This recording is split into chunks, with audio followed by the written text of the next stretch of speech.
Hello, friends. It's me again, Yetunde. Thank you so much for tuning back to my channel. Thank you for your love. Thank you for those that got in touch with me that they haven't seen a new video. I'm so sorry about that. I've been so busy of late and I've been down with a lot of issues. As I said to you, pursuit of happiness does not mean that there wouldn't be ups and downs in our private lives.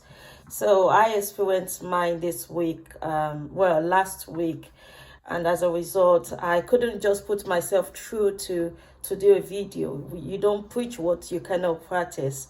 So today, guys, we just move straight into our series. We will talk about mindfulness. We're going to talk about mindfulness today, and I want to ask you a quick question, even though I know it's not an interactive section.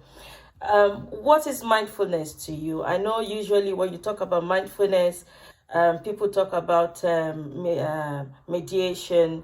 They talk about, oh, I beg your pardon, they talk about meditations, they talk about yoga. Yes, all these answers are true, but to keep simple, mindfulness is the presence of your heart is it's just an awareness that arises out of the intentional paying attention to an open, kind, discerning way, in such a way that we're aware of our environment. Mindfulness, it's not judgmental. Mindfulness is about we staying alive to the things happening around us.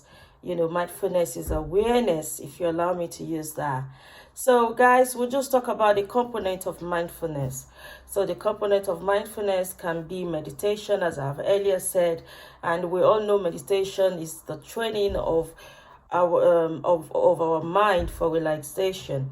Mindfulness based stress reduction. This is where we focus on our body scan. Mindfulness in terms of attention, this is taking possession of our mind. It's about a keen attention to a particular task or whatever we're doing. So, other component of mindfulness is awareness, and this ability to attain an insight into one's own attitude, motives and reactions, strengths, weaknesses, vulnerability. So mindfulness, these are the components of mindfulness. And we also know that mindfulness is gratitude. Practicing mindfulness can improve our well-being. And what are the ways for us to practice mindfulness? One, the scientists have come about the sitting meditations. I tend to do that a lot, where I just sit down, I'm quiet, I'm just observing what is happening. But inside of me, I'm actually gone. I am being mindful of what is happening to my life at the time. They also identified body scan. The body scan is the one that it talks about mindfulness based on stress reduction.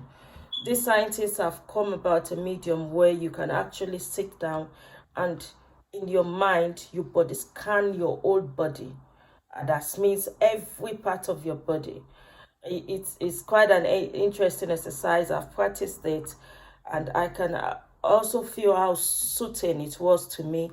It made me calm, as at the time you can do it. Find a time in your busy schedule to sit down and just close up your eyes. You can be in a sitting position as that of a yoga. I do yoga a lot.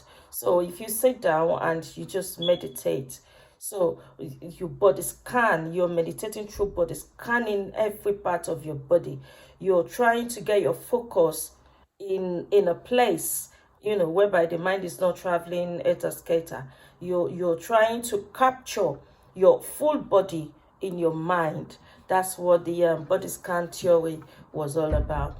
Then they talk about mindfulness in terms of yoga. We all know what yoga is. It's just a deliberate movement of our body, where we believe in some observing some certain positions could relieve stress from you. I do this a lot, as I said. I even have some videos of my yoga sessions, but I wouldn't want to bore you guys with that.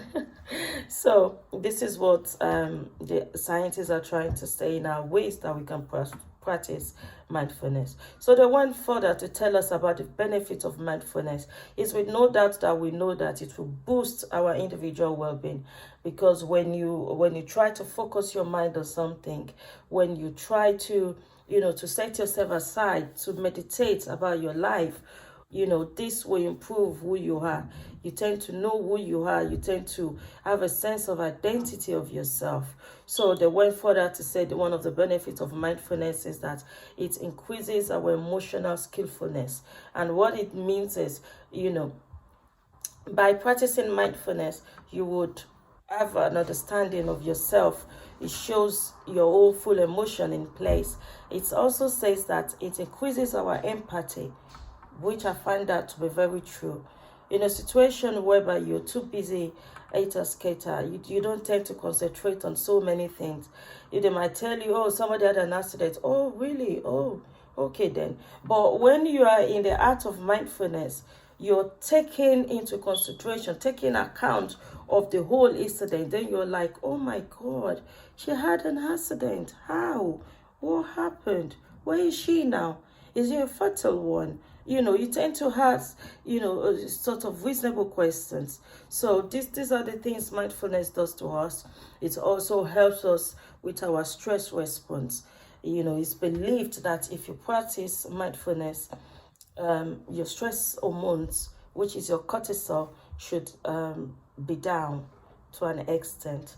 So they went further to say that mindfulness, enhances sexual satisfaction. Yeah, I kind of, relate to that, because you understand. Well, this is an adult talk, but the thing is, if we want to be honest with ourselves, because I believe we're adults, in the act of having sex, if you're so into it, I think it becomes more pleasurable than when you're in the act of sex and your mind is far away. Probably you're thinking of the chicken you have in the oven, or you're thinking about the assignment your boss gave you, or for people like me, you're thinking about your family in Africa. So you don't tend to be actively involved, and as a result, you might not get the best of it. Although there are some kinds of misconceptions about mindfulness, these scientists have pointed out, and one of it, they talked about that, some people believe that when you practice mindfulness, it's a kind of a brainwashing exercise.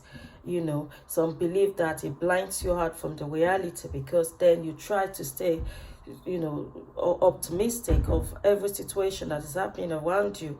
And also, it just says that human beings, for who we are, we are built in such a way that our mind travels everywhere at every point in time. So these are the misconceptions about mindfulness. But one thing I know, and because I have practiced it, as I said to you, I'm an active member of yoga. I love yoga. I do yoga. In my when the gym was still on, I used to join a yoga session.